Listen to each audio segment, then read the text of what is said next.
मित्रांनो, पावसाळा म्हटलं की प्रत्येकाला डोंगरदऱ्या, धबधबे, हिरवाई आणि गड किल्ल्यांची आठवण येते।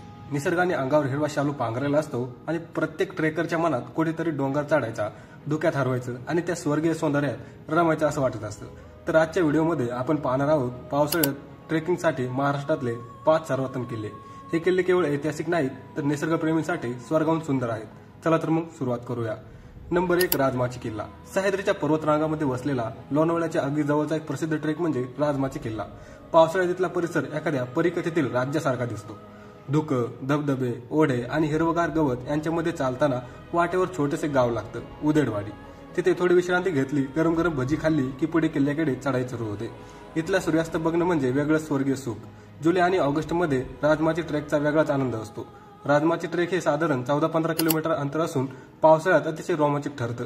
किल्ल्यावरून दिसणारा सह्याद्रीचा परिसर, दुर्गम डोंगराकडे आणि घाटमाथ्यावरून वाहणारे धबधबे पाहिले की सगळा थकवा क्षणात विसरून जातो। नंबर 2, हरिश्चंद्रगड। मित्रांनो, हरिश्चंद्रगड म्हणजे ट्रेकर लोकांचं स्वप्नच। अहमदनगर जिल्ह्यात असलेला हा किल्ला पावसाळ्यात तर स्वर्गच वाटतो। इथल्या कोकणकड्याचा व्ह्यू म्हणजे कधीही न विसरता येणारा असा असतो। ढगामध्ये हरवलेला कोकणकडा आणि खाली पसरलेली खोर पाहताना मनात एक वेगळी शांतता निर्माण होते। इथे पोहोचण्यासाठी 5 टनी, नळीची वाट आणि काचरगाव अशा वेगवेगळ्या वाटा आहेत। यामधून नळीची वाट ही अतिशय अवघड पण रोमांचक वाट आहे।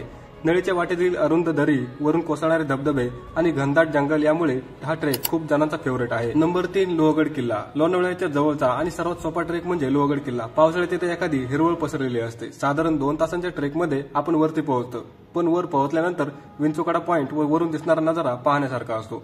इथे ट्रेक करताना किल्ल्याच्या बुरुजावरून खाली पाहिलं की धुक्यात हरवलेली गावं आणि नागमोडी वळणाचे रस्ते दिसतात। लोहगडावर प्राचीन दरवाजे आणि पाण्याच्या टाक्या अजूनही शाबूत आहेत। लोहगड हा सोपा आणि कुटुंबासोबत करता येईल असा ट्रेक आहे, त्यामुळे त्यांना जास्त अवघड ट्रेकिंग करायचं नसेल त्यांच्यासाठी एक उत्तम जागा आहे। नंबर 4, विसापूर किल्ला। लोहगडच्या जवळचाच पण थोडा अवघड आणि रोमांचक ट्रेक म्हणजे विसापूर किल्ला। पावसाळ्यात हा किल्ला पूर्णपणे धुक्यात हरवलेला असतो। किल्ल्यावर जाताना वाटेत येणारे धबधबे, किल्ल्याचे प्राचीन अवशेष आणि टोकावरून दिसणारा सह्याद्रीचा देखाव जबरदस्त आहे।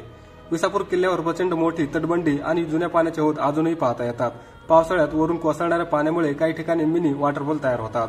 पावसात वाट्यावरून पाणी वाहत असतं, त्यामुळे मजबूत ग्रीप असलेले शूज आणि पावसाचे कपडे घालूनच या ट्रेकला जायला हवं। नंबर 5, तिकोना किल्ला। अखेरचा पण तितका सुंदर किल्ला म्हणजे तिकोना किल्ला। पवना धरणाच्या जवळ असलेला हा किल्ला छोट्या अंतराचा पण मनोहरी दृश्यांनी भरलेला आहे।